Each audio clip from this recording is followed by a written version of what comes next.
A young billionaire sees his old high school crush begging for money on the street with her twin daughters, but what he does next is simply unbelievable. It was 7:43 p.m. When Ethan Hayes stepped through the revolving doors of the Sterling Tower. The meeting with international investors had gone on longer than planned, but the results were worth the bone-deep exhaustion. The new urban renewal project had finally been approved, tugging at the knot of the silk tie that had felt like a noose for the past 12 hours. He breathed in the cold January air, anxious to get back to the quiet solitude of his penthouse. His footsteps echoed along the concrete canyon of the financial district when a soft, hesitant voice cut through the evening silence. "Excuse me? Could you help us with anything?" Ethan slowed down, his attention caught by the figure of a woman huddled in the entryway of a shuttered boutique. Beside her, two small girls, identical twins, held a small cardboard sign with shaky handwriting. "Please help our family." Something about that scene made him stop completely. The woman kept her face partially covered by disheveled brown hair, but there was something familiar in her voice, something that snagged a thread in the tapestry of his memory. "Just a little help to buy food," she went on, her voice trembling with shame. The girls, who looked no older than 4, clung to her worn-out skirt like tiny anchors. That was when one of the girls moved, and the street lamp illuminated the woman's face more clearly. Ethan's world stopped spinning. "Jen," the name escaped his lips like an incredulous whisper. The woman froze, her shoulders tense beneath a coat far too thin for the Chicago winter. The twins pressed closer to her, confused by their mother's reaction. "Jennifer Davis." This time his voice was more certain. The woman slowly raised her face, and their gazes finally met. The vibrant emerald eyes Ethan remembered, once so full of life and dreams, were now clouded over, etched with shadows that went far beyond physical exhaustion. "Ethan," her voice was barely a breath, a mixture of recognition and utter shame. The sign shook in the girls' hands, while Jen instinctively tried to hide behind them. Time had been ruthless to Jennifer Davis. The face Ethan remembered, once radiant with youth and confidence, now bore premature lines of worry. But it was her eyes that told the most painful story, the constant fear that seemed to have become her inseparable companion. "Mommy," one of the little girls tugged at her sleeve, wide eyes fixed on Ethan. "Do you know him?" Jen swallowed hard, her fingers automatically stroking her daughter's hair. He's an old friend, Lily." "He looks like a prince," the other twin whispered to her sister, still clutching the sign in her small hands. Ethan felt his heart tighten. The Jen he had known, a talented artist full of dreams and determination, was now there, begging on the street with 2 young daughters. His professional eyes, trained by years of volunteering in shelters, picked up on the subtle signs, the way she stood slightly angled, ready to flee, how her eyes constantly scanned the street, the tremble in her hands. "Jen, do you need help?" She looked away, her hands gripping her daughter's shoulders. We're fine, just going through a rough patch." "Mommy," one of the girls murmured, tugging on her skirt. "My tummy hurts from hunger, Chloe." "Shh." Jen tried to hush her, but it was already too late. Ethan glanced at his watch and then at the brightly lit diner across the street. The red sign of the Blue Plate Diner blinked invitingly. "There's a diner over there," he pointed gently. We don't need charity," Jen cut in, but her voice broke on the last word. "It's not charity," Ethan replied calmly. "It's a friend catching up with an old friend after a long time, and if I recall correctly, you still owe me a conversation about that junior year art project." Something flickered in Jen's gaze, a distant memory of simpler days when their biggest problems were math grades and the wrong shade of acrylic paint. "Do they have hot chocolate there?" Lily asked hopefully, letting the sign slip down a bit. "Lily," Jen began, but was interrupted by the other twin. "Please, Mommy, it's so cold."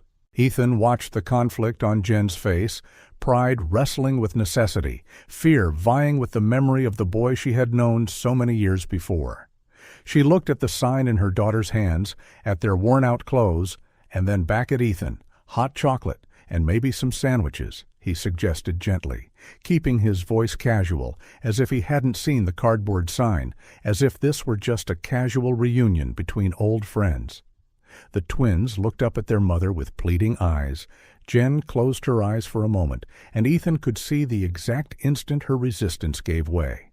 Just for a moment, she finally agreed, her voice barely audible, as Jen bent down to pick up a small, tattered backpack from the ground.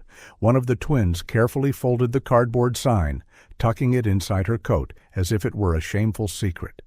The other kept staring at Ethan curiously, clinging to her mother's hand. The diner door waited for them on the other side of the street, its bell tinkling softly in the night breeze. Ethan knew with a certainty he couldn't explain that once they crossed that threshold, his life would change forever.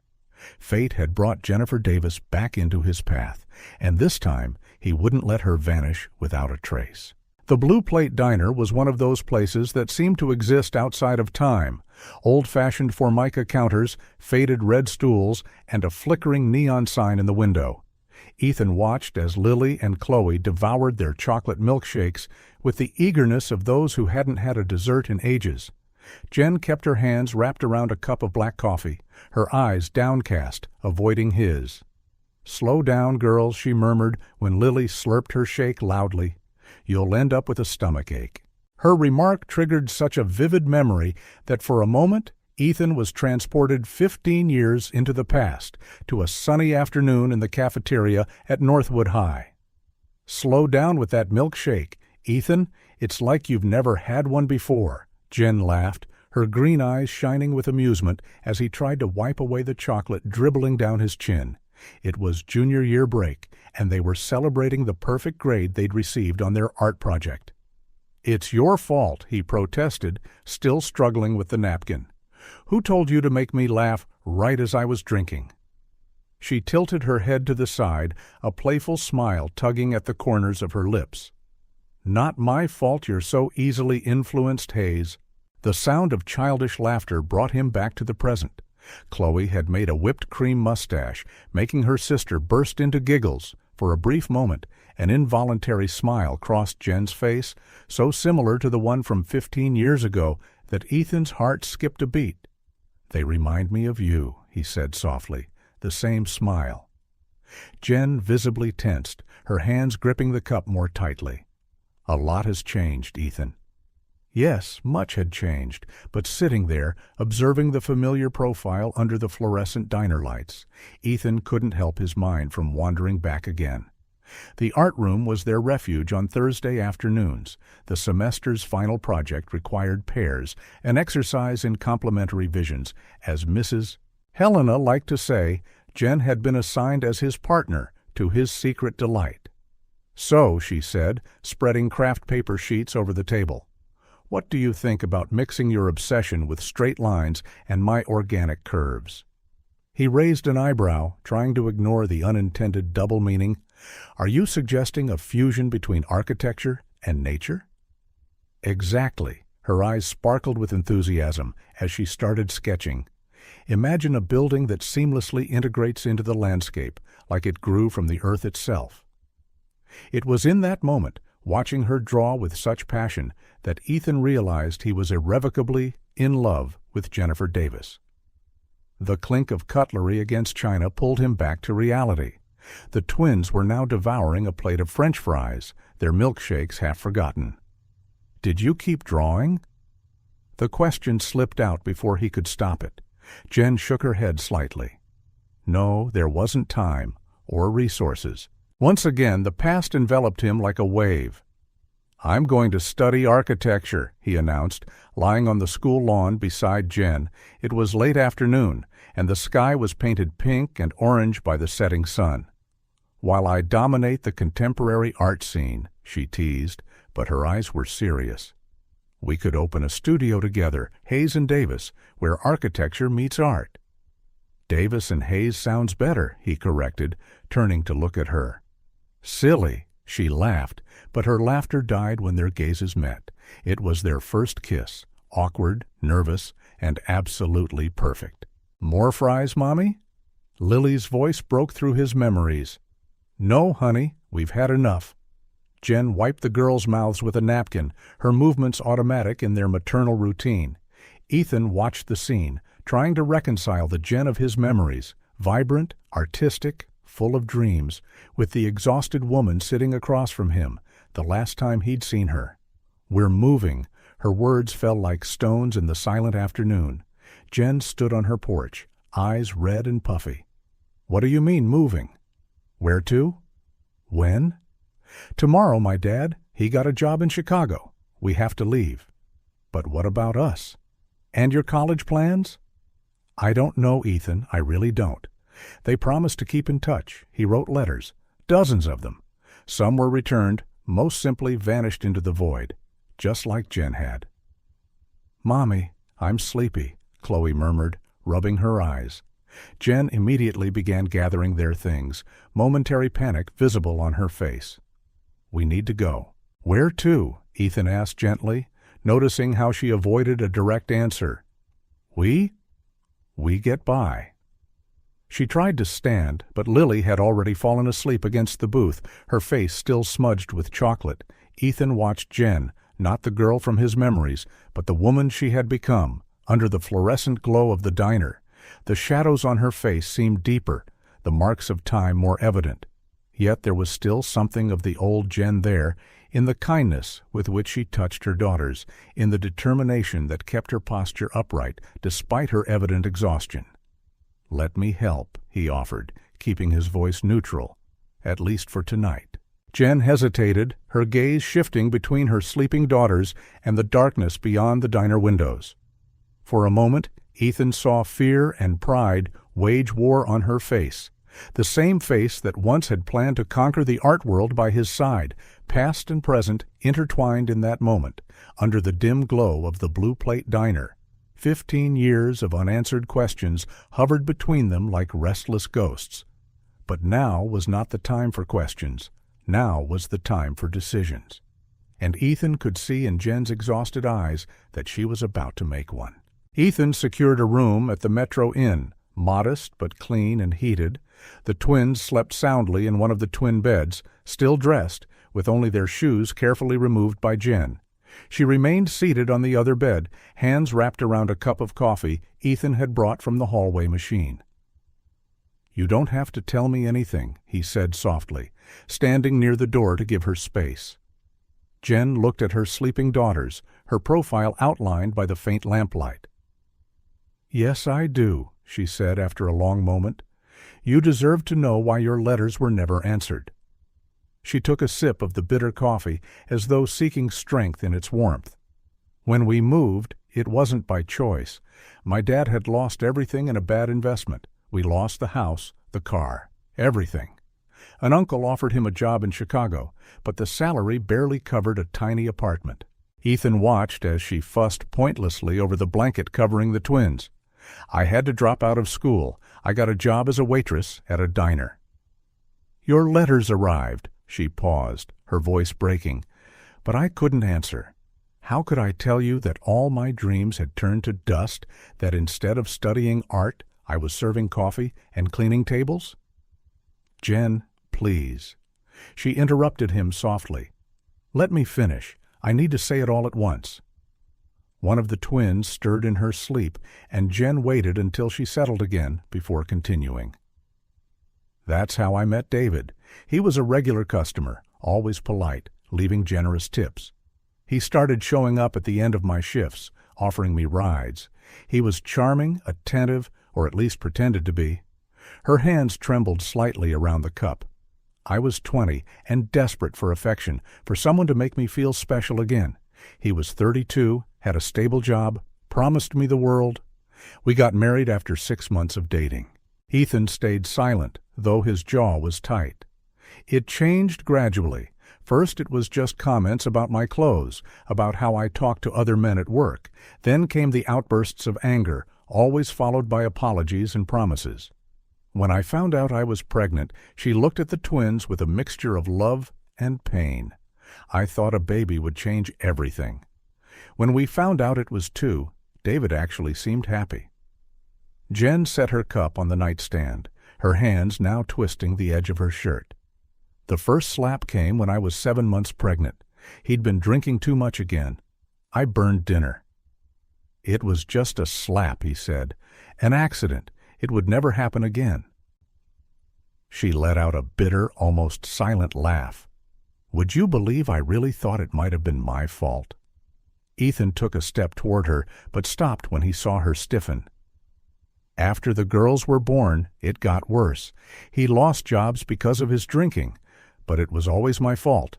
I couldn't work, he wouldn't let anyone take care of the twins, I couldn't see my family, traveling was too expensive, I couldn't have friends, they were a bad influence. Before I knew it, I was completely isolated, depending on him for everything. Lily mumbled something in her sleep, and Jen automatically reached out to stroke her hair.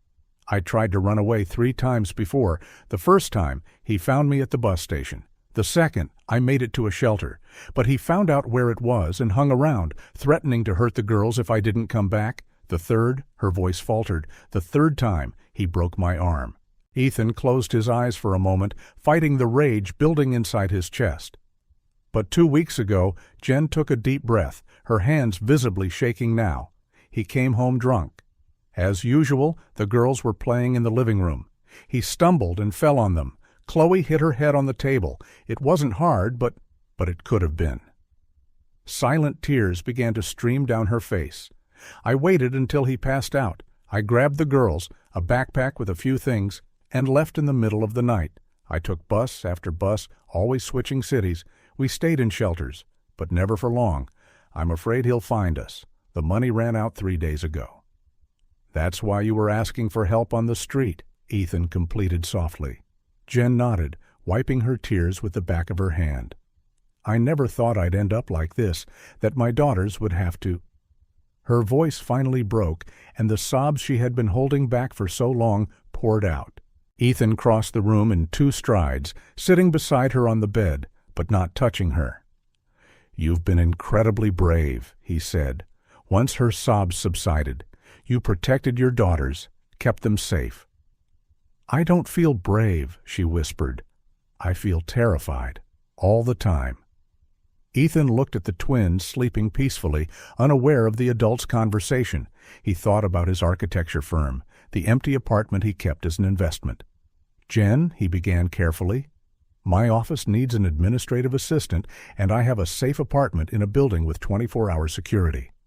She immediately tensed. Ethan, I can't. Yes, you can, he interrupted gently. It's not charity, it's a real job opportunity, with real pay. And the apartment, think of it as a loan. You can pay me back once you're settled. I don't know anything about admin work, she protested weakly, but you learn fast, you always did. He hesitated before continuing.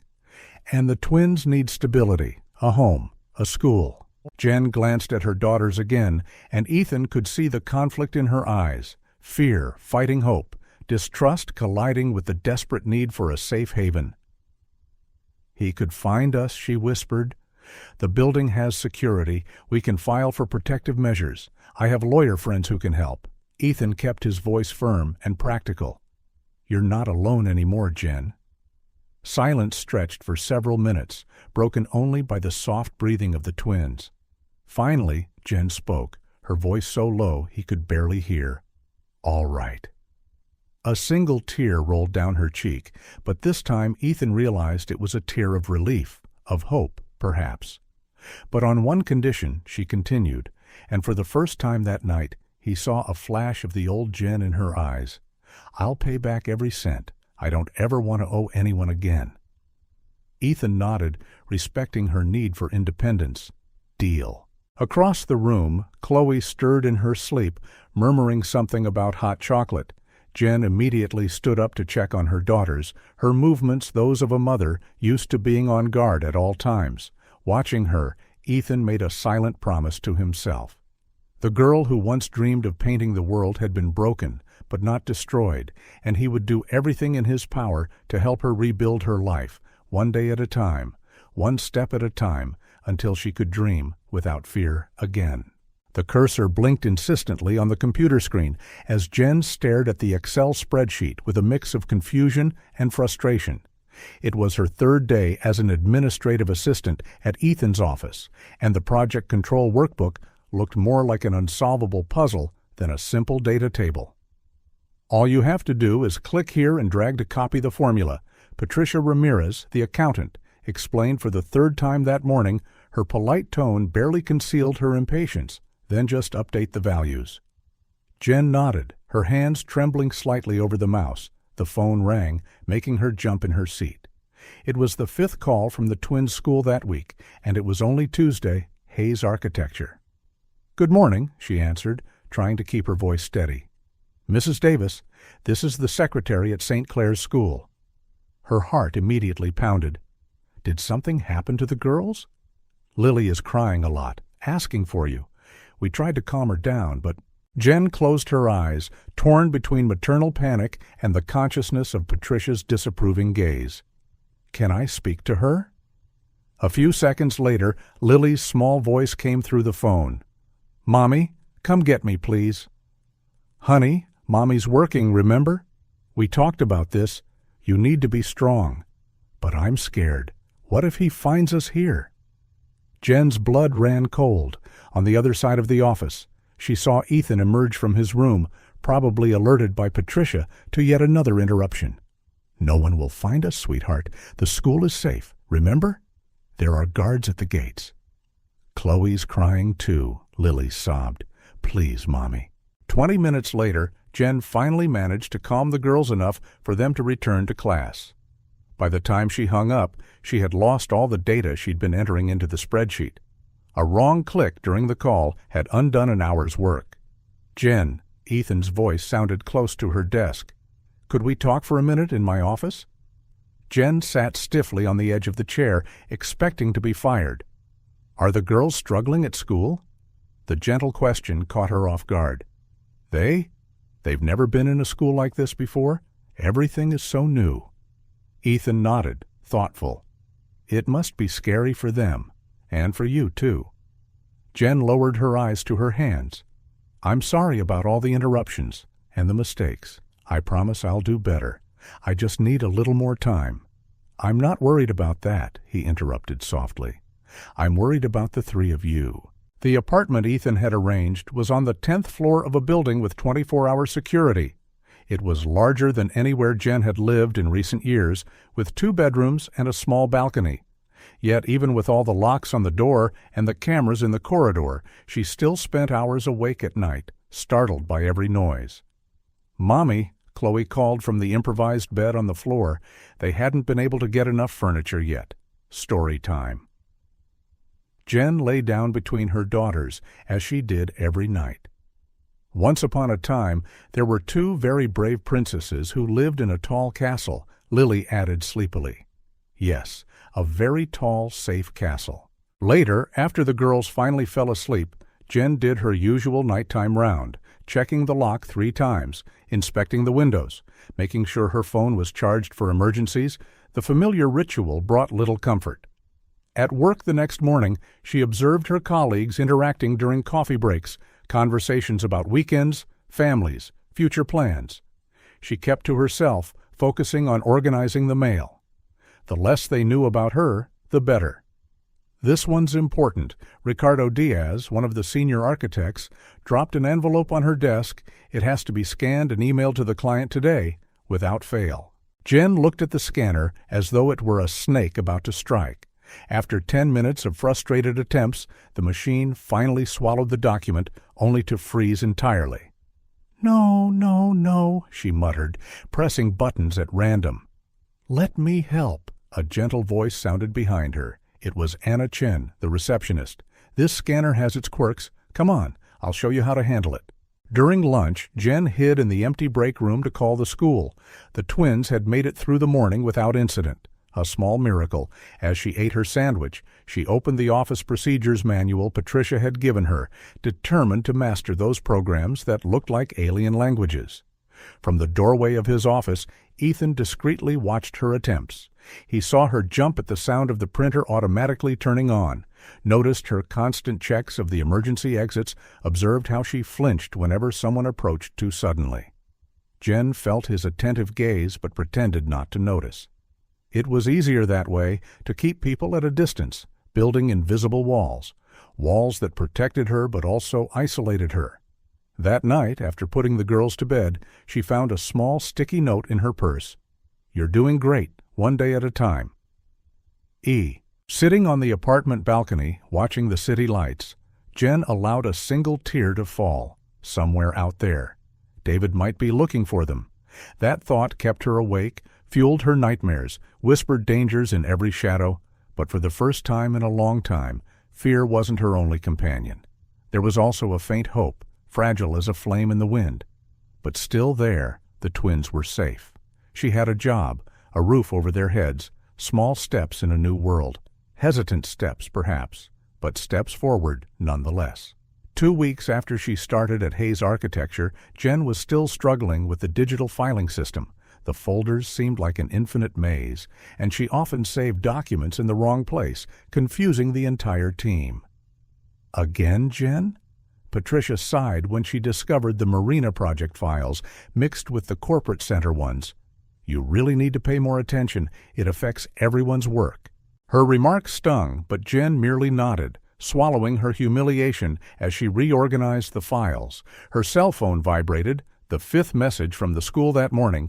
Lily had cried through recess again. The days turned into an impossible race against time, waking up at 5:30 a.m., preparing the girls, battling to get them to school, arriving late to work, making mistakes, receiving disapproving looks, picking the girls up, helping with homework, sleeping 3 or 4 hours, and doing it all again the next day.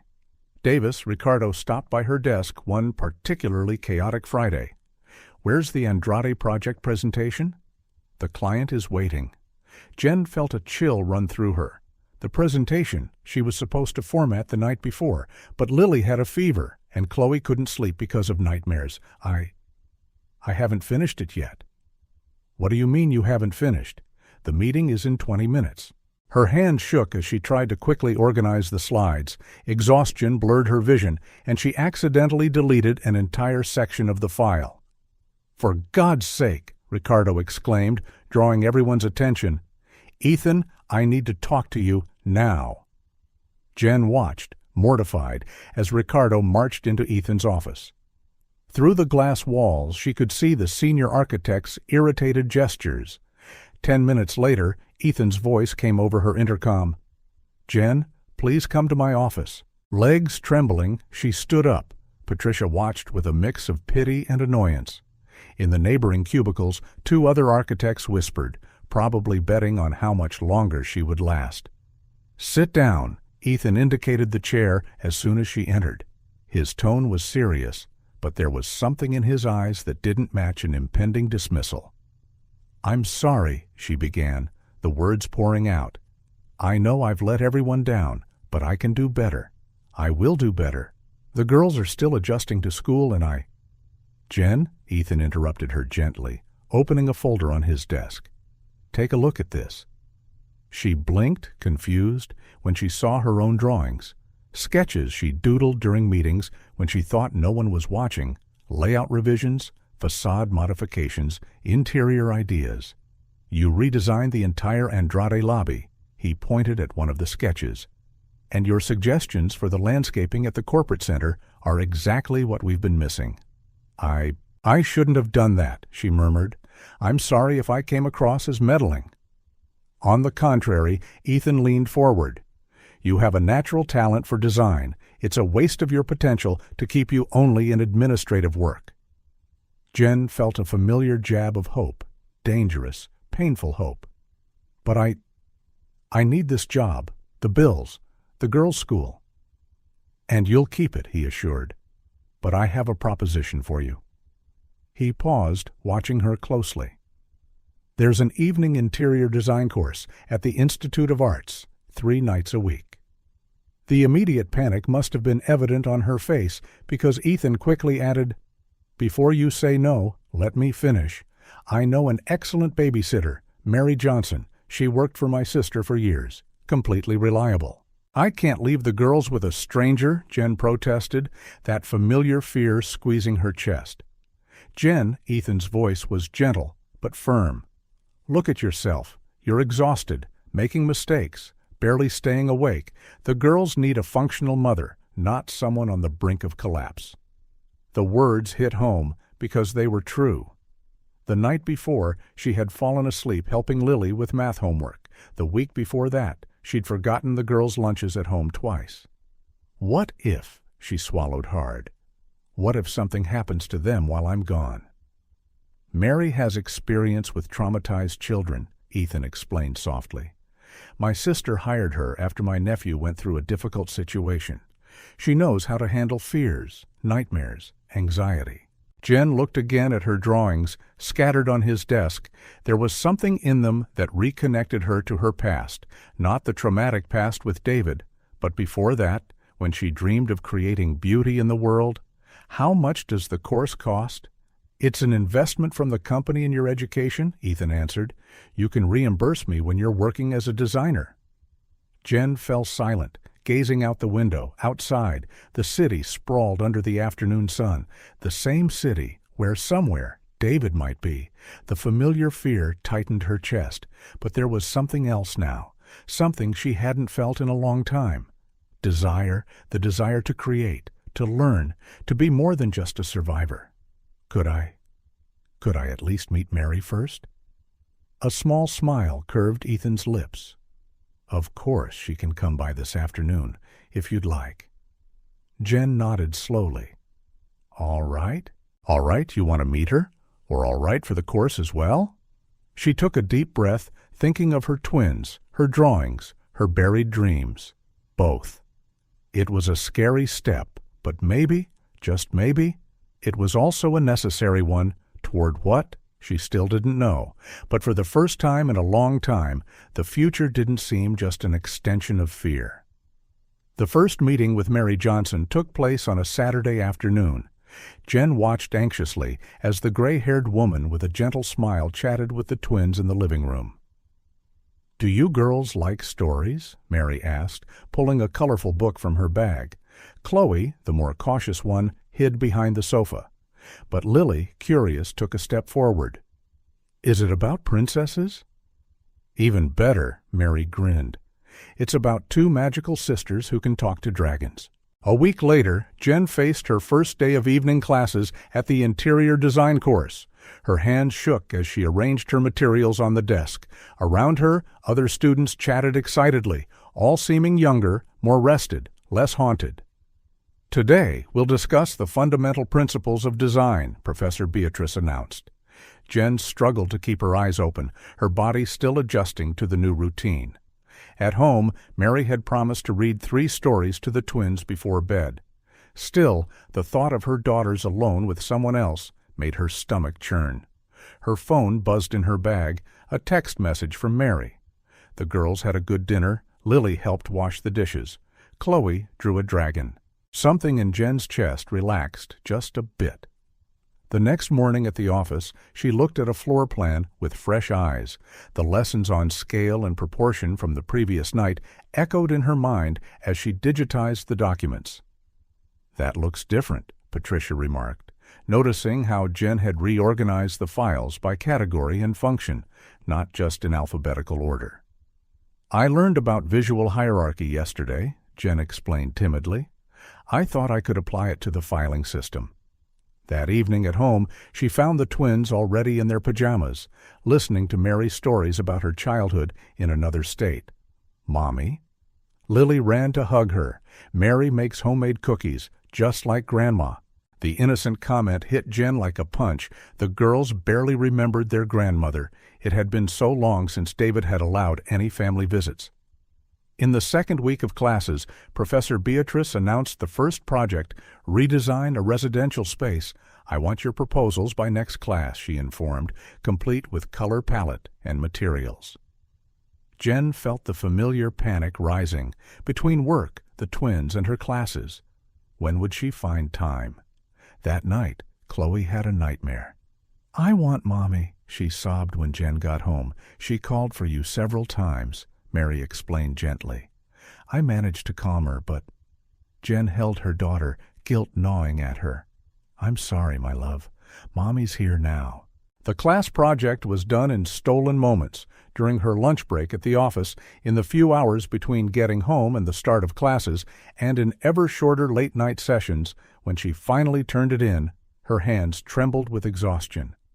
"I don't know if I can keep doing this," she confided to Ethan during a coffee break. "It's too much. The girls need me." "The girls need a mother who's growing, evolving," he replied gently. "I saw your recent reports. They're much better organized, and Ricardo mentioned your suggestions for the Torres project. They were just silly ideas. They were professional ideas. Based on what you're learning, you're starting to think like a designer, Jen." In the third week, something curious happened. Lily specifically asked for Mary to do the bedtime story. "But I can tell it, honey," Jen offered, trying to hide the pain in her voice. "No, Mommy, Mary does the dragon voices better."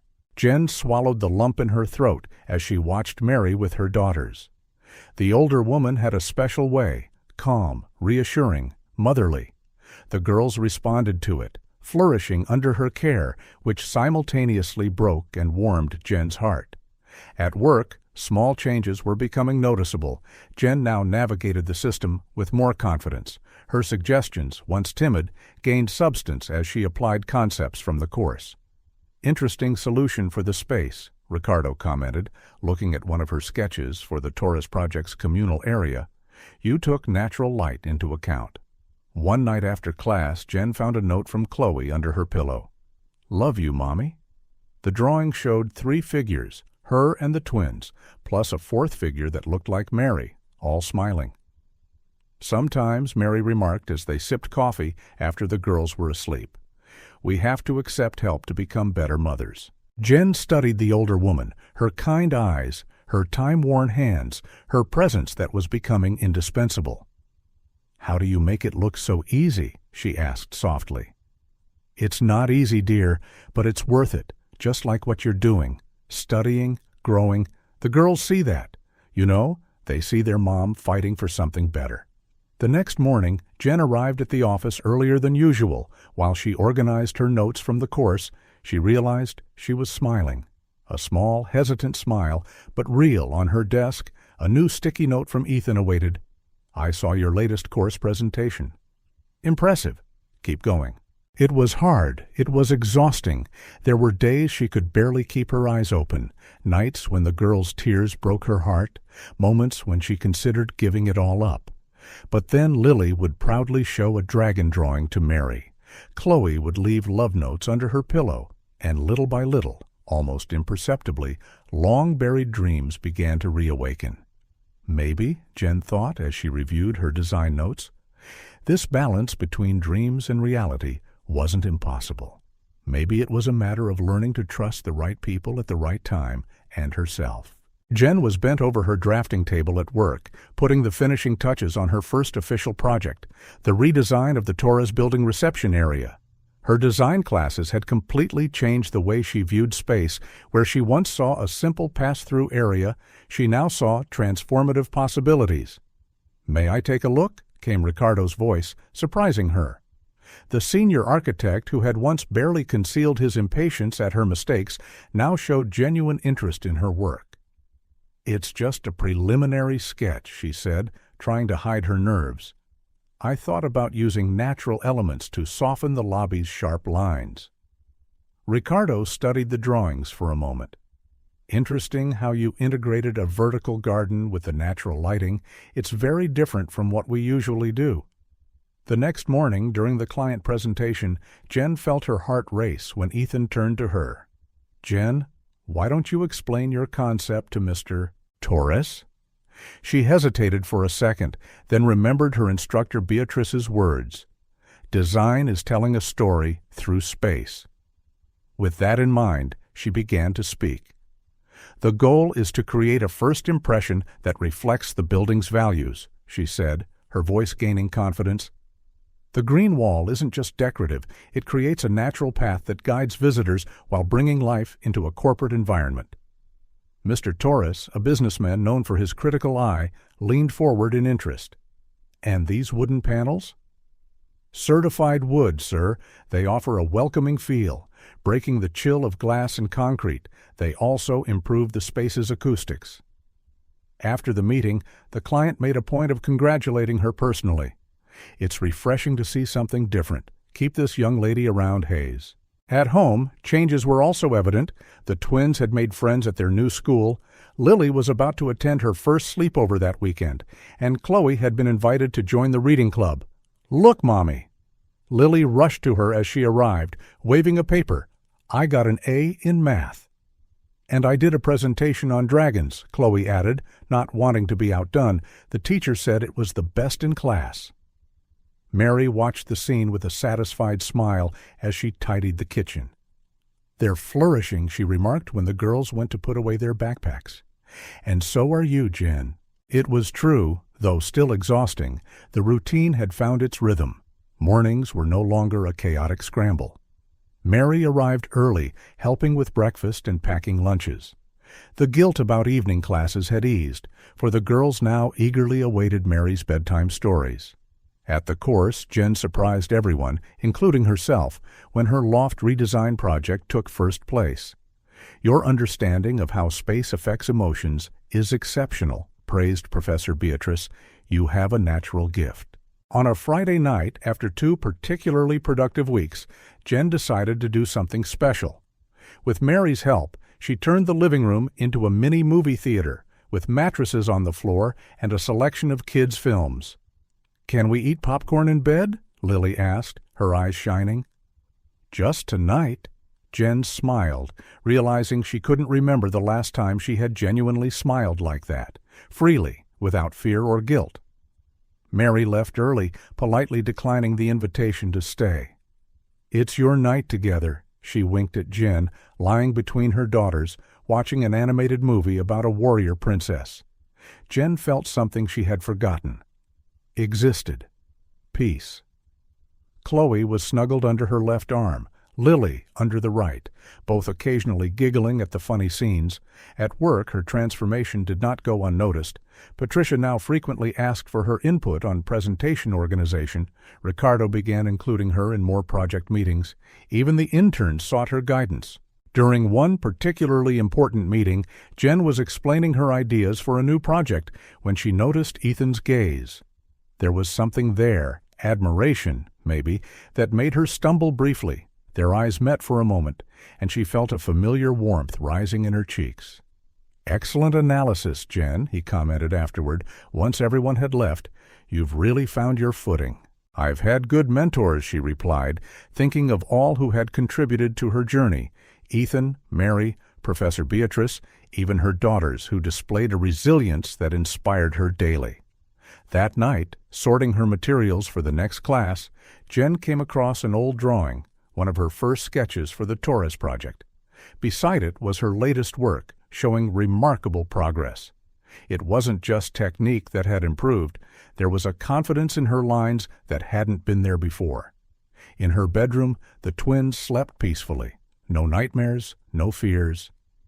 In the kitchen, a new recipe from Mary lay next to the family calendar, where school activities, work commitments, and night classes coexisted in organized harmony. Jen paused in front of the bathroom mirror, studying her reflection. The dark circles under her eyes were still there. But something was different, a spark she thought had been lost forever.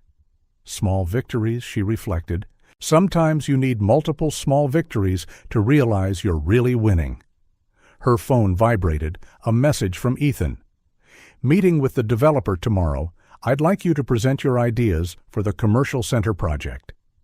Years ago, a message like that would have paralyzed her with fear. Now, though she still felt butterflies in her stomach, there was also excitement, anticipation. "Sure," she replied, "I'll be ready." And for the first time in a long time, she truly believed it. The meeting with the developer was an absolute success. Jen could hardly believe it when 2 days later, Ethan called her into his office with a smile he rarely wore during work hours. "Have a seat," he gestured to the chair, but his tone was far from the stern one of their old talks. "The developer feedback was outstanding. They particularly loved your ideas for the common area." Jen perched on the seat, still not entirely comfortable with praise. It was a team effort. "It was your fresh perspective that made the difference," Ethan interrupted kindly. "That's why I'm promoting you to junior design assistant." The air seemed to vanish from the room for a moment. "What?" "Actually, I've been considering it for a few weeks now. Your progress in class, the way you've applied your knowledge here, the evolution of your projects." He slid a contract across the desk. "Your salary will increase significantly, of course." Jen looked at the document, her hands trembling. A raise meant she could start paying Ethan for the apartment, enroll the twins in extracurricular activities, maybe even save some money. "And there's more," Ethan continued. "I want your first solo project to be the redesign of our own reception area. It's time we gave the office a new look." On her way back to her desk, Jen was intercepted by Patricia. "So," the accountant asked with a conspiratorial grin, "can I offer my congratulations now?" Jen blinked in surprise. "You knew?" "We all knew. It was just a matter of time. You deserve it, Jen." That night, when she got home, she found Mary and the twins baking cookies in the kitchen. "Mommy!" Lily ran to hug her, leaving flour marks on her clothes. "Mary's teaching us how to make chocolate chip cookies." "And guess what?" Chloe chimed in proudly. "I didn't burn any." Jen hugged her daughters, breathing in the sweet aroma of vanilla and chocolate. "I have some news to share," she smiled. "Mommy got promoted today." The girls didn't understand what that meant, but the genuine happiness on their mother's face was all they needed to see, and they started jumping and shouting in the kitchen. Mary smiled, her eyes shining with pride. That calls for an extra batch of cookies. The following days were a whirlwind of activity. Jen threw herself into the reception project with an energy she didn't know she still had. Between course assignments, work, and the twins, she slept even less than before, but there was an excitement driving her forward. "I was thinking of these colors," she explained to the team during a project presentation meeting. "The sage green on the main walls creates a serene atmosphere, while copper accents add sophistication without ostentation." Ricardo nodded in approval. "The way you've arranged the furniture is also interesting. It creates flow without sacrificing functionality." But not everything went smoothly. Mr. Mendez, a client known for his difficult temperament, wasn't impressed with her ideas for his residential project. "Too modern," he criticized, frowning at the presentation boards. "I want something more traditional, more—" "Excuse me, Mr. Mendez," Jen interrupted, surprising even herself with her assertiveness. "May I show you how these modern elements actually complement the classic style you appreciate?" For 40 minutes she guided the client through her vision, explaining every choice, every detail. By the end, not only had he approved the project, but he also asked to expand its scope to include more areas of his home. "Impressive," Ethan remarked after the client left. "You understood him better than any of us." Jen blushed slightly at the compliment, noticing how Ethan's gaze lingered on hers a moment too long. The reception project advanced quickly. Jen often lost track of time, absorbed in details and specifications. One evening, Anna, the receptionist, stayed late to help her with measurements. "You know," Anna commented as they held the measuring tape, "we're organizing a picnic on Sunday. Why don't you come? Bring the girls. It'll be fun." Jen hesitated, her automatic reflex to isolate herself, clashing with her growing desire for connection. "There will be other kids," Anna insisted gently. "Lisa is bringing her twins, and Paulo's bringing his daughter. I think about it." "Sure," Anna smiled. "Just let me know by Friday." When the first day of construction arrived for the reception area, Jen brought the twins to see. It was a Saturday, and the office was empty except for a few workers starting demolition. "Wow," Lily exclaimed, looking at the mood board Jen had created. "Did you do all this, Mommy?" "I did," Jen replied, watching her daughters examine every detail of the sketches with fascination. "You're like a magic artist," Chloe declared with the absolute certainty that only a child can have. Jen felt tears sting her eyes. Somewhere inside her, the girl who once dreamed of painting the world smiled. On Monday, during the team meeting, Jen presented the detailed timeline for the renovation. Her hands no longer trembled when pointing out details in the slides. Her voice did not waver when answering questions. "Excellent work," Ethan praised at the end. Their gazes met briefly, and for a moment Jen felt that familiar warmth in her chest, something that had been happening with increasing frequency. Back at her desk, she found a sticky note from Anna. "So? Sunday at the park? The girls will love it." Jen looked out the window, thoughtful. The fear was still there, a constant presence, whispering caution, but now there was something stronger, a desire to live, to belong, to let her daughters have a normal childhood. Picking up her phone, she typed a message to Anna. "What time does the picnic start?" The reply came instantly, full of cheerful emojis. Jen smiled, turning her attention back to the technical drawings on her drafting table. At some point in the past few months, without her noticing, the office had transformed from merely a workplace into something more, a place where she could grow, create, dream. And maybe, she thought as she made notes on her project, it was time to allow other changes to happen too. Sunday dawned surprisingly sunny for an autumn day. Jen spread a plaid blanket on the grass at Griffith Park while watching Lily and Chloe run around with Lisa's twins from the office. It was still early, but several families already occupied the lawn with their own blankets and picnic baskets. "Relax?" Anna smiled, noticing how Jen kept checking the perimeter of the park. "This is one of the safest places in the city. There's security at every entrance." Jen nodded, trying to quell her hypervigilance. The girls seemed so happy, so normal. Lily had clumsily tied a bow in her own hair, insisting she was old enough to do it herself. Chloe carried her dragon book, ready to show it to her new friends. "Uncle Ethan!"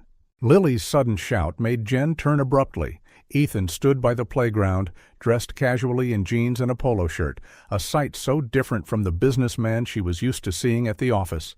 Lily ran toward him, followed closely by Chloe. "The girls invited me on Friday," he explained as he approached, noticing Jen's surprise. "I hope that's okay." "Of course," Anna replied before Jen could gather her thoughts. "The more the merrier."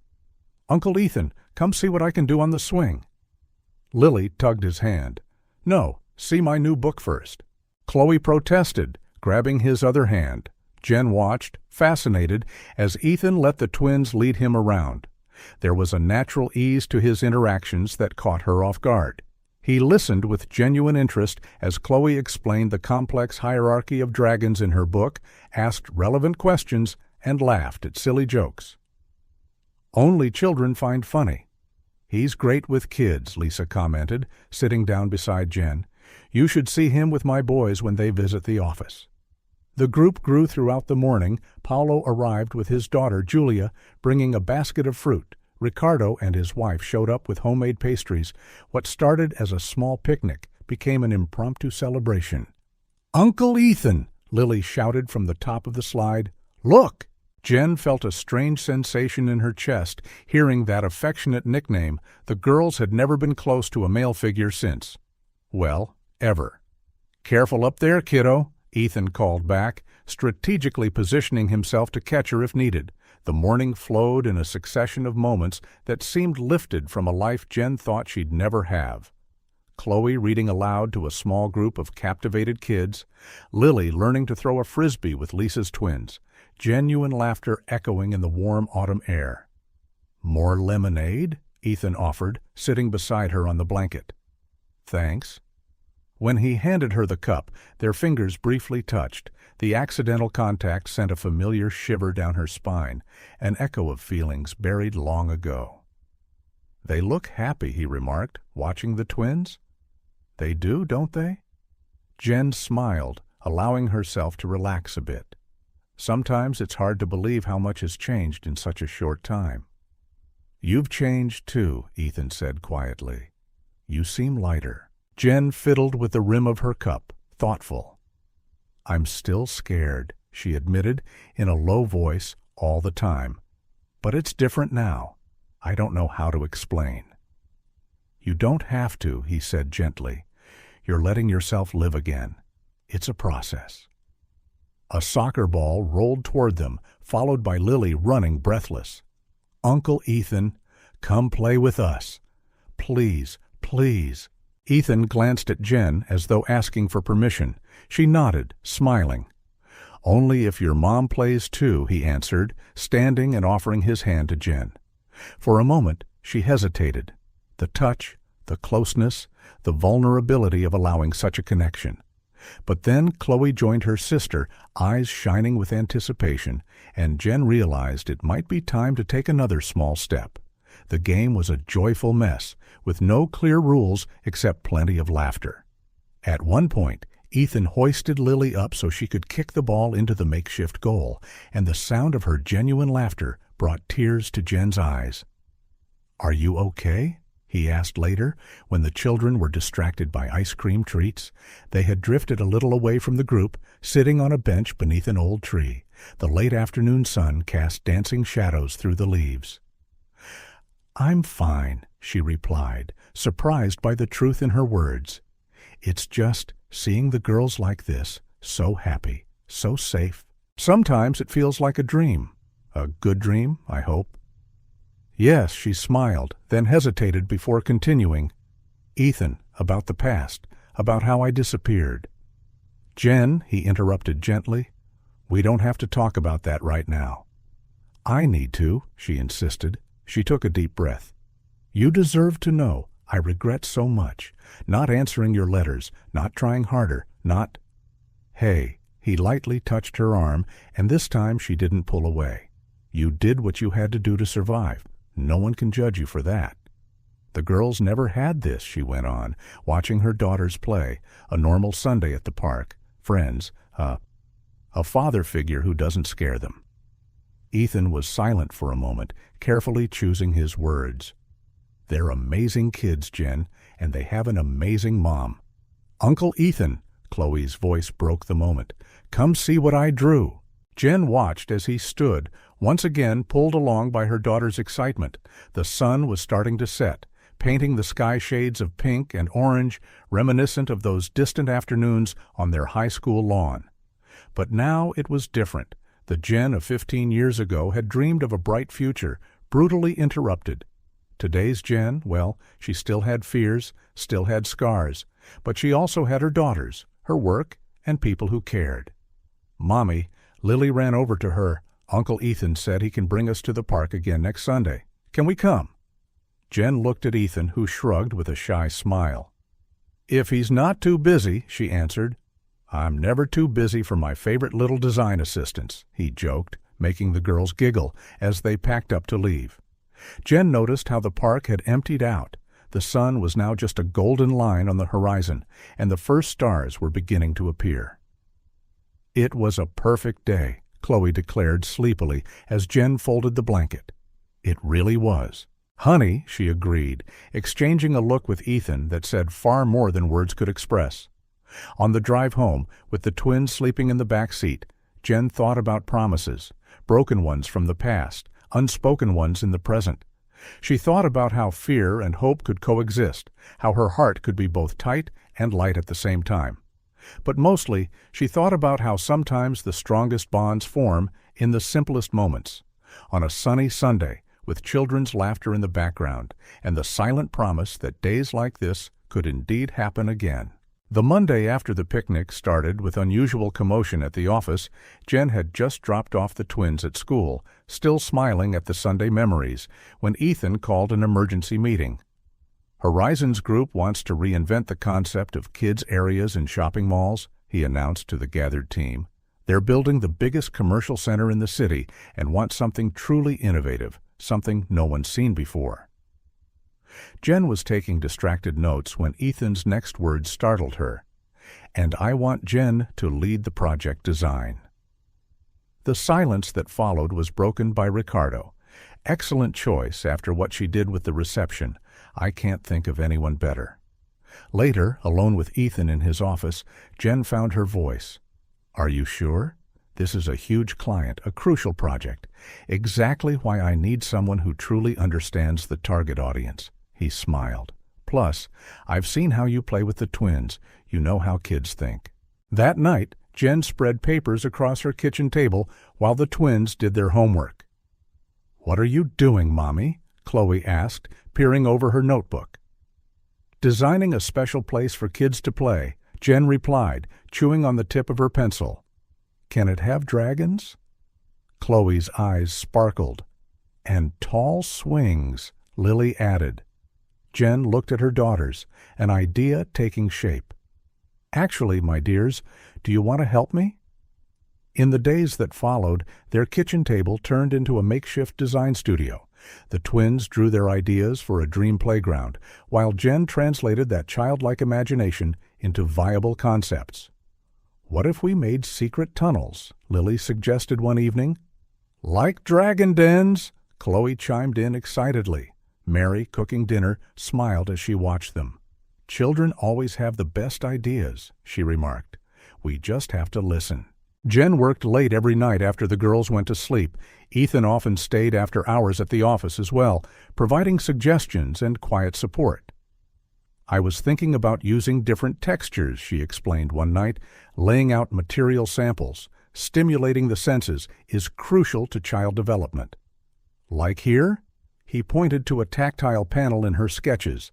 "Exactly, and each area will have a theme, connected by a central storyline."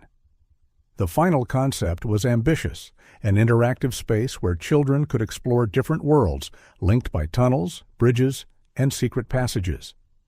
Each zone encouraged a different type of play and learning, with elements that changed based on interaction.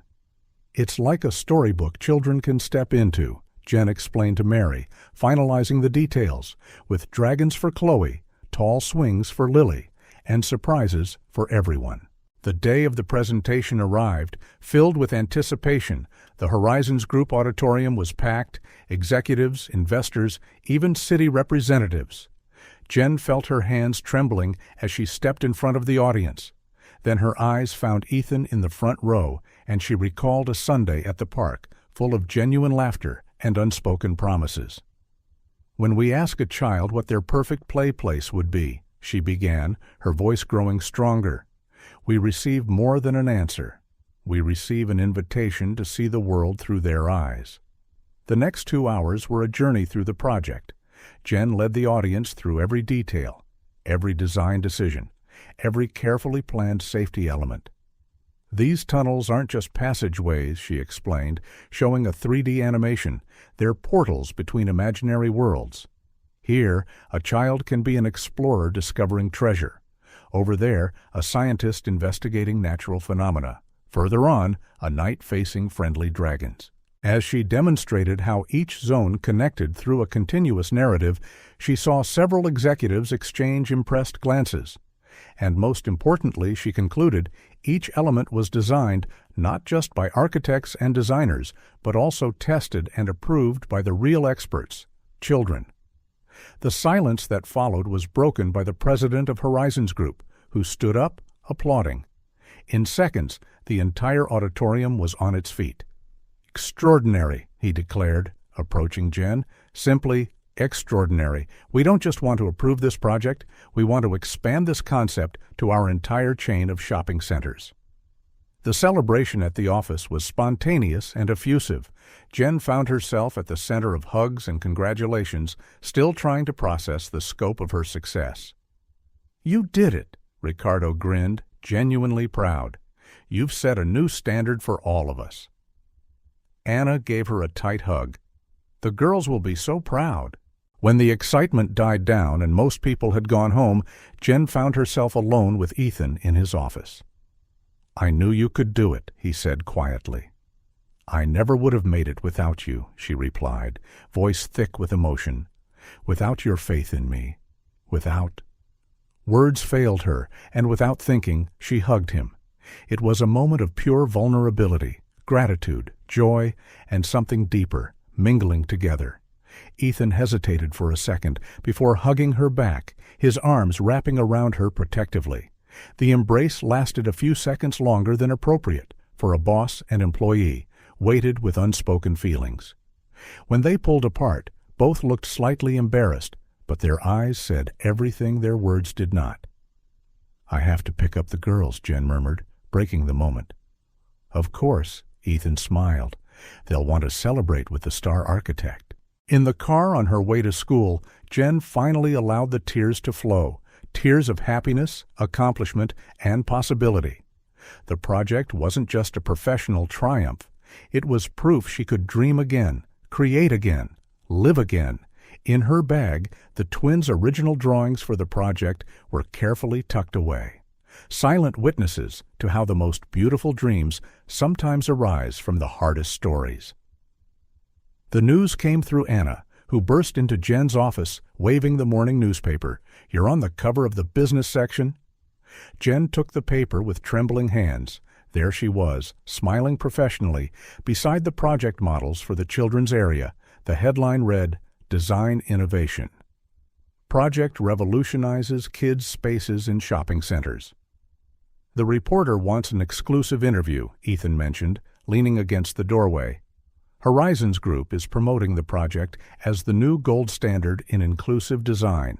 The interview was scheduled for that afternoon. Jen chose her words carefully as she spoke about her creative process and how her experiences with her daughters influenced the design. "And how was your journey to this point?" the reporter asked. "We heard you only recently returned to your career." Jen hesitated, her gaze meeting Ethan's, who stood discreetly in the corner. He gave her a slight nod, encouraging her. "I haven't always had the opportunity to pursue my dreams," she began cautiously. "There were obstacles, but with support, determination, and a lot of work, I managed to rebuild my professional life." The story published the next day was more than a simple architecture feature. It was a narrative of overcoming. Single mom resumes her career, revolutionizes the market with innovative design. "Mommy, you're famous," Lily exclaimed over breakfast, studying the newspaper photo. "Can I take it to school?" Chloe asked. "I want to show my teacher." Jen felt her heart constrict, a mix of pride and fear. The more exposed she was, the greater the risk. At the office, the atmosphere shifted subtly. Her colleagues, now knowing fragments of her story, showed a new kind of respect. "Jen," Ethan called her at the end of the day, "the board made a decision. You're being promoted to full designer." She blinked, stunned. "So soon?" "Soon?" He chuckled softly. "You've revolutionized our concept of kids' design, brought nationwide publicity to the firm, and you still question if you deserve it?" The new salary was nearly triple her old one. Jen sat at her desk, staring at the contract, silent tears streaming down her cheeks. "Hey," Patricia approached, offering her a coffee. "You deserve every penny." "It's not just that," Jen wiped her eyes. "It's everything, how you all welcomed me, supported me." "We're family here," Ricardo added, joining them. "And families take care of each other." The word family should have hurt, but instead it brought comfort. Here, she was finally part of something bigger, accepted and valued for who she was. "I have another suggestion," Ethan said during a meeting a few days later. "The Institute of Architects wants someone to speak about inclusive design at their next conference. I thought of you." "Me? Giving a lecture? Who better? You turned personal experience into professional innovation." They spent several evenings preparing the presentation. On one of those nights, after the twins were in bed and Mary had gone home, Jen and Ethan found themselves alone at the office. "I think this slide should come earlier," she suggested. Leaning over the laptop, Ethan came closer to see, his arm lightly brushing hers. The accidental touch sent shivers along her skin. When she turned her head, their faces were dangerously close. For a moment, time seemed to stand still. Ethan's gaze shifted to her lips, and Jen felt her heart race. The distance between them slowly dwindled. The phone rang, piercing through the office silence. Both pulled back abruptly, the moment broken. "Hello," Ethan answered, his voice slightly husky. Yes, I understand. No, we can reschedule tomorrow." Jen used the interruption to gather herself, her hands shaking slightly as she organized the papers. "Jen," he said after hanging up, "about what almost—" "It's late," she softly cut him off. "I need to go." In the taxi home, Jen flipped absently through that day's newspaper. Her face smiled back from a new article, this time about successful women in the architecture market. The fear, which had lessened in recent months, returned with full force. What if David saw the articles?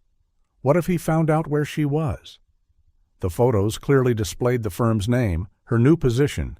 At home, she found another note from the twins under her pillow. "We love you, Mommy Superhero." Jen sat on the edge of her bed, clutching the note in her hands.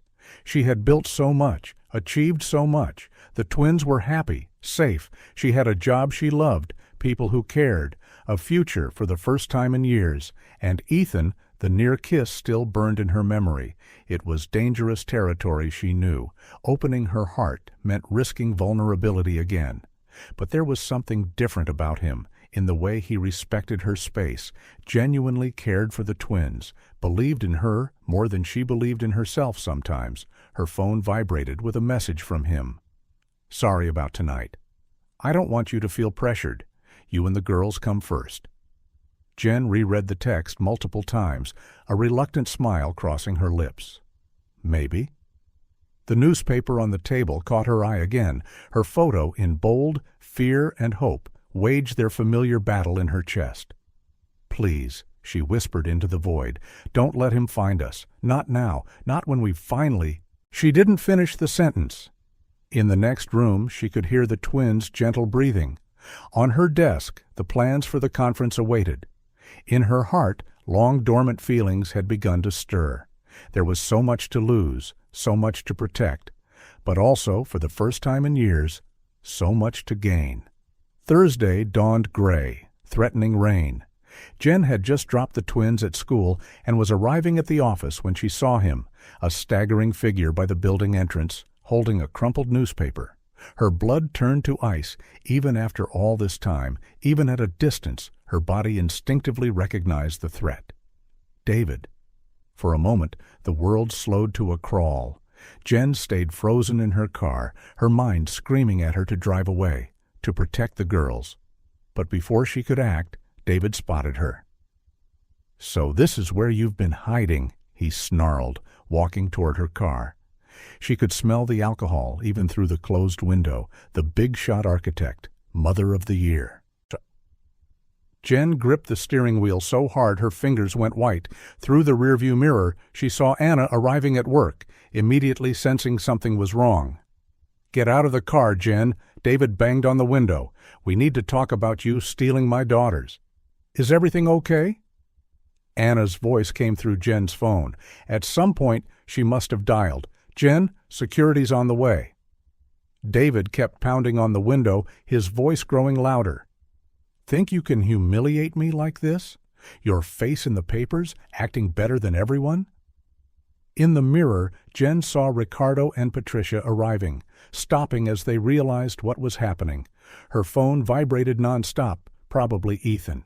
"Get out of the car!" David roared, now hitting the window hard enough to shake the vehicle. The sound, that all-too-familiar sound of violence, teetering on the brink, finally shattered her paralysis. With trembling hands, Jen grabbed her phone. "Ethan," she whispered, her voice barely audible. "He's here.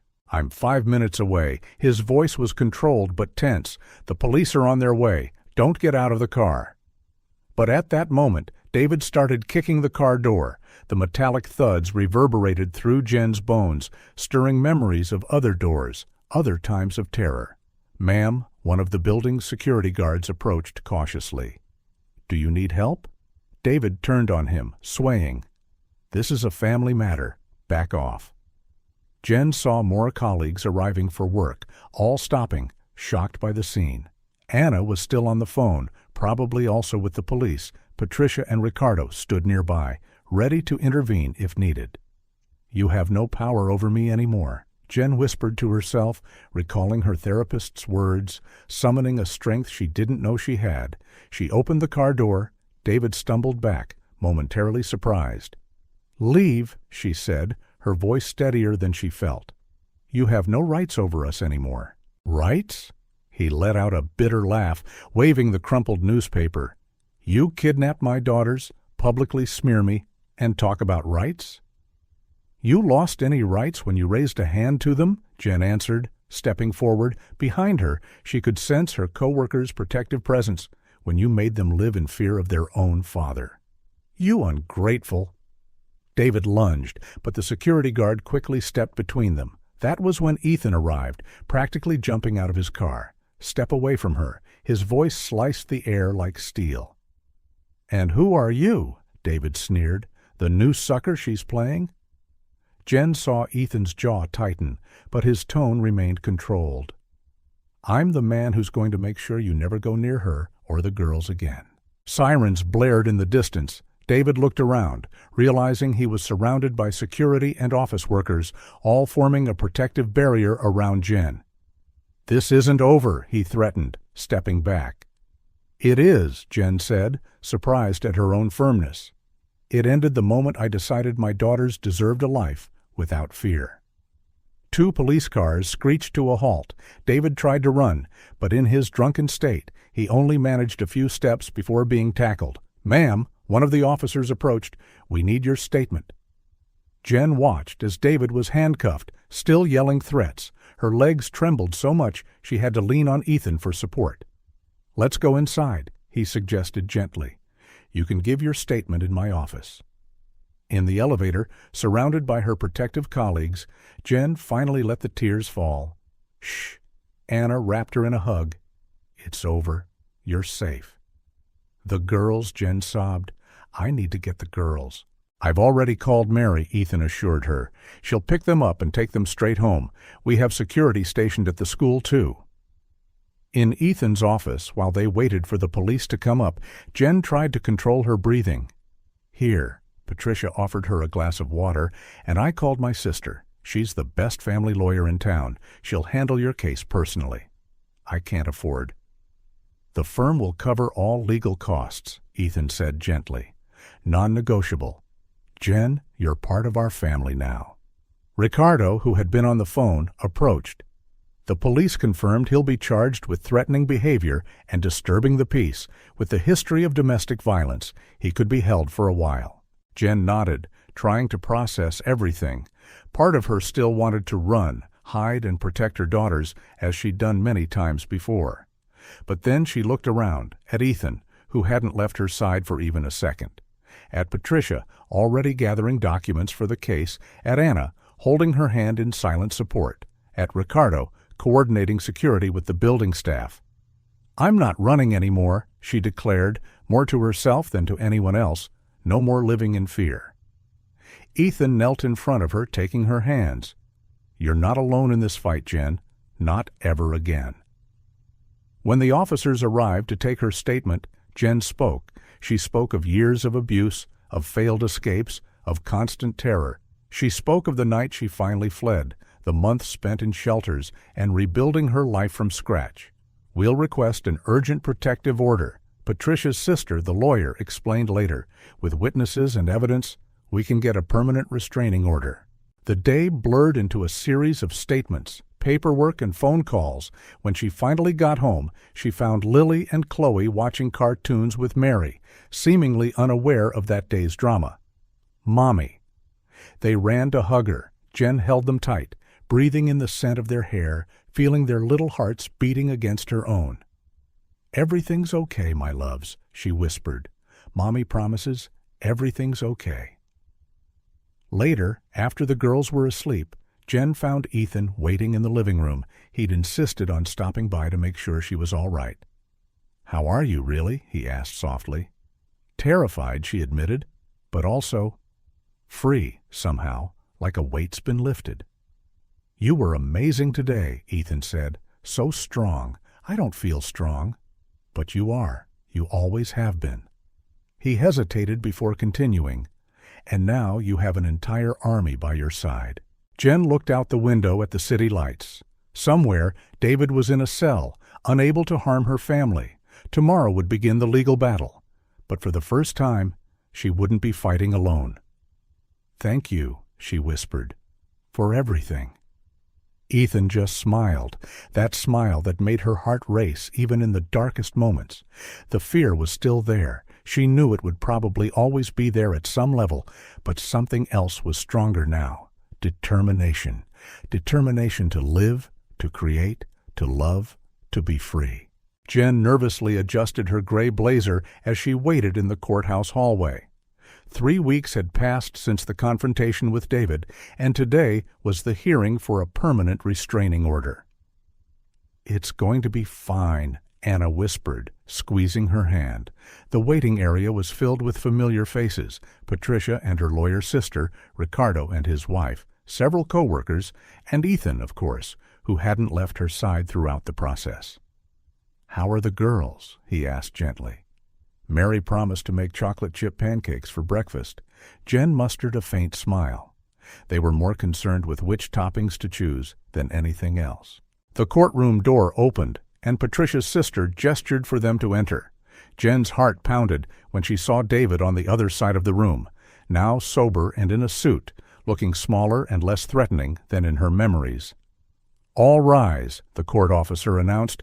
Judge Davidson was a middle-aged woman with sharp eyes and a serious expression. She flipped through the documents for a few moments before speaking. "Ms. Davis," her voice was clear and professional, "can you tell us about the events that led you to request this restraining order?" Jen took a deep breath, briefly meeting Ethan's eyes in the audience. Then she began to speak. She spoke about the start of the relationship, how the violence escalated, of nights of terror, hidden bruises, forced isolation. Her voice shook as she described the incident with the twins, but she didn't stop. "And when he found you at your workplace?" the judge asked. "He was drunk, aggressive, tried to force me out of the car, threatened." "Liar." David stood up abruptly, making Jen flinch instinctively. "Mr. Miller," the judge's voice cracked like a whip, "one more interruption and you'll be removed from the courtroom." Jen continued her testimony, now with more strength in her voice. She described rebuilding her life, the constant fear of being found, the twins' ongoing nightmares. "Your daughters are in therapy, correct?" the judge asked. "Yes, Your Honor, they—" Jen hesitated, tears pooling in her eyes. "They still get startled by loud noises. Lily cries if she sees someone drinking alcohol. Chloe panics when she hears yelling." The hearing continued for hours. Witnesses were called, co-workers describing the incident, Mary speaking about the girls' behavior, even the twins' teacher testifying about their fears and anxieties. Finally, after what felt like an eternity, Judge Davidson spoke. "Based on the evidence presented and the testimonies heard, this court grants a permanent restraining order, Mr. Miller is prohibited from coming within 500 yards of Ms. Davis, her daughters, her residence, or her workplace. He is also forbidden from any direct or indirect contact." The relief Jen felt was so overwhelming, her legs nearly buckled. Ethan was at her side instantly, supporting her. "It's over," he whispered. "You did it." Silent tears rolled down Jen's cheeks as she watched David being led away. He looked even smaller, defeated, nothing like the monster of her memories. Outside the courthouse, her friends waited with smiles and hugs. "This calls for a celebration," Anna declared. "Dinner at my place tonight. No excuses." The afternoon passed in a blur of congratulations, phone calls, and plans for the evening. But by 5 Jen needed a moment alone. She headed to the office rooftop, her favorite place to think. "I figured I'd find you here." Ethan's voice sounded behind her. Jen smiled without turning, recognizing his footsteps. "I needed some air." "Do you want me to leave?" "No," she answered softly. "Stay." He moved closer, standing beside her at the ledge. For a few moments, they simply watched the sunset together. "You know," Jen broke the silence, "for years, I was so afraid to feel anything, it was safer just to exist." Ethan said nothing, giving her space to continue. "But then you came along, or rather, came back," she chuckled gently. "And you brought colors I'd forgotten. Existed." "Jen," his voice was thick with emotion. "Let me finish." She turned to face him. "You never demanded anything, never pressured me. You just were there, constant, patient, strong." "I always will be," he promised quietly. "I know," she smiled through tears, "and that both grounds me and terrifies me." Ethan raised his hand slowly, giving her time to pull away, and touched her face with infinite gentleness. "I love you," he said simply. Probably never stopped, even after all these years. Jen closed her eyes, leaning into his touch. "I love you too," she whispered, "and that scares me so much." "You don't have to be afraid." He leaned closer. "We can take this at your pace." This time, when their faces drew nearer, there was no phone to interrupt. The kiss was soft, tender, full of silent promises. "You!" A shrill cry made them break apart. Lily and Chloe stood at the rooftop entrance, Mary behind them with a conspiratorial grin. "Sorry," the babysitter laughed. They insisted on a surprise. Mommy kissed Uncle Ethan. Lily bounced with excitement. "Does that mean he's going to be our dad?" Chloe asked hopefully. Jen felt her heart swell with love as Ethan knelt down to the girl's level. "It means," he said seriously, "that I care a lot about your mom, and about you two, and if you'll let me, I'd like to be part of your lives." The twins exchanged a glance before Lily declared, "Okay, but you have to promise to do dragon voices as good as Mary's." Ethan's laugh echoed across the rooftop, genuine and free. Jen watched as he was tackled by a double hug, her heart brimming with an emotion she hadn't felt in so long. Pure happiness, without fear. Later, at Anna's house party, surrounded by friends who had become family, Jen allowed herself to truly believe in second chances, in new beginnings, in love, in a future without fear. The small chapel was decorated with white flowers and soft shades of blue. Jen gazed at her reflection in the mirror as Mary adjusted the final details of her dress, simple and elegant, just as she had dreamed. "Mommy!" Lily burst into the room, her light blue dress flaring as she moved. "Chloe doesn't want to wear the flower crown." "It's not a crown," Chloe argued, following her in. "It's a wreath, and it's itchy." Jen couldn't help smiling. 6 months had passed since the court hearing, since that first kiss on the rooftop. 6 months of growing love, a family forming, and dreams coming true. "Come here," she beckoned her daughters closer. "I'll tell you a secret." The girls moved in, curious. Jen stroked their rosy cheeks. "Did you know that when I was little, I also hated wearing flowers in my hair?" "Really?" Chloe's eyes widened. "Really, but then I learned that sometimes the things that feel uncomfortable at first can bring a lot of joy later." Lily took her mother's hand, her eyes shining with wisdom beyond her years. "Like when we met Daddy Ethan?" The title was still new. They'd only started calling him Dad 2 weeks ago. By their own choice, Jen felt tears pricking her eyes, remembering the dinner when the girls made their announcement. A gentle knock on the door interrupted them. Patricia, looking stunning in her maid of honor dress, peeked inside. "It's time," she smiled, "and there's a very anxious groom waiting outside." The ceremony was small, just close family and friends. When the chapel doors opened, Jen first saw her daughters walking down the aisle, scattering rose petals. Chloe finally resigned to wearing her flower wreath. Then her eyes found Ethan, and the rest of the world faded away. He looked at her as though she were the only person in the universe, his eyes glistening with restrained tears. "Ladies and gentlemen," the officiant began, "we are gathered here not just to celebrate a union, but to witness a miracle of love, how it can heal, transform, and create new beginnings."